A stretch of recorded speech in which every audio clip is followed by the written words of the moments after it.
So, Movsar beat Aljamain Sterling. Now, if you're a Sterling hater, you know what? You're probably enjoying it. Now, I had a very prophetic prediction of how this fight was going to go. I just didn't really know who was going to win it. It was actually a very highly competitive grappling match in MMA, and we don't get that too much anymore. In fact, we had a couple of those with Bryce Mitchell versus Kron Gracie, which we are going to get, we're going to get to later. But, you know, there was like not a whole lot of strikes thrown in this fight. It actually was all grappling, who controlled the position more. And Sterling did have a lot of the superior takedowns to Movsar. I actually thought that, and then it just came down to who's got the control time. I actually was going to be really happy if the decision would have gone to Sterling. Now, was he going to beat Ilya? Probably not. Do I think Movsar beats Ilya? Well, here's the thing, is Ilya did say something that is very true about Movsar, is that a lot of his wins are by decision. He hasn't really finished everybody, and he wants to basically grind people out. Now, is he going to be up next for a title shot? I think he's definitely in line. Him versus Diego Lopez, though, would probably be a very interesting fight if they ran that back. And then the winner fights Ilya Topuria. I know that right now we could say that Movsar's earned his shot. He has, but so has Diego. And we remember that Diego Lopez versus Movsar fight where that put Diego on the map more than it put Movsar at the end of the day. And I look where their careers are at. You know, Diego Lopez, if he would have not thrown an extra shot after he hooked Brian Ortega, that probably would have been a first-round KO. I watched that slow-mo clip, and it looked like Diego hit Ortega with a really clean shot. He goes down, and then he hits him with another one and wakes him back up. You know, so I think, honestly, running that back is. But if they wanted to make Ilya Topuria versus Movsar now, I would absolutely understand that. Can Movsar beat Ilya Topuria? I think that that's a tall order. In fact, honestly, I think Ilya Topuria could quite finish Movsar just with where he's going with this. Because, you know, not only are the Spanish basically, like, taking over the UFC and all that, but let's be real.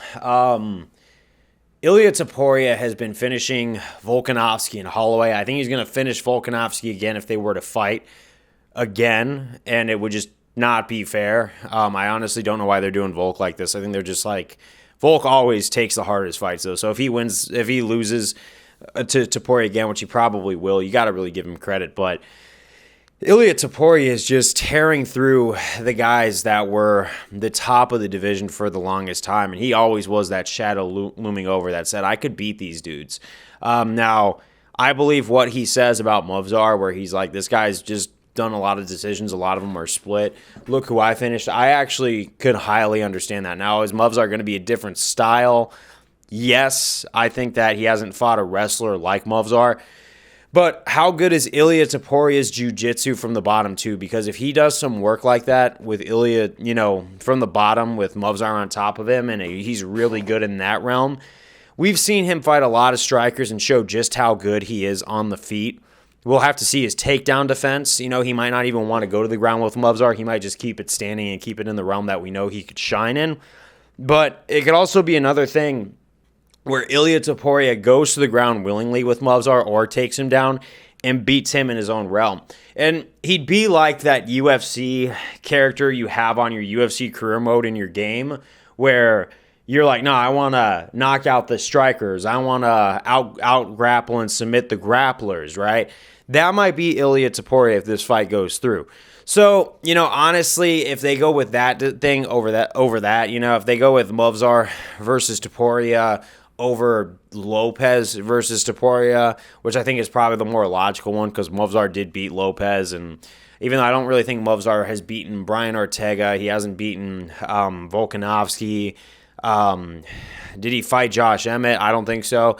There's a lot of people right now that I don't think he has beaten at featherweight. I mean, he could move down again, and fight Bryce Mitchell because Bryce did win his fight. And, you know, Bryce tends to have a lot of like grappling fights now. That's where he's going. I'm going to get into that too. So, they might not even be putting Movsar in the title shot just yet. But I mean, we haven't seen Movsar beat any of the top dudes. He beat Sterling, who was making his climb. But they're probably going to give him this, regardless. Because, they always said the same thing about like Islam Makhachev when he fought Charles Oliveira. It's like, who's this guy beating? You never know how the octagon door is going to close. Now, do I think Movsar is going to win? I'm going to have to wait to see it before I honestly believe it. But right now, I do think that Ilia Topuria doesn't have too many threats right now to worry about as long as he stays on top of his game. Because I think the second Ilia Topuria thinks that I can't lose to these guys might be the time where he actually does take a loss, and then the aura goes from like up here to down here. And that's the thing about being on the top and being the king of the hill. You got to stay on your A game because people are always going to be coming at you with their best because they understand this guy is the champ for a reason. And Topuria has been showing it time and time again. So, you know what? It's like, this fight absolutely answered the question. Now, do I think Sterling could have won? Yeah, but I don't think either Movsar or Sterling are going to be getting that title. But we'll have to wait and see where it goes. But peace out. On to the next one.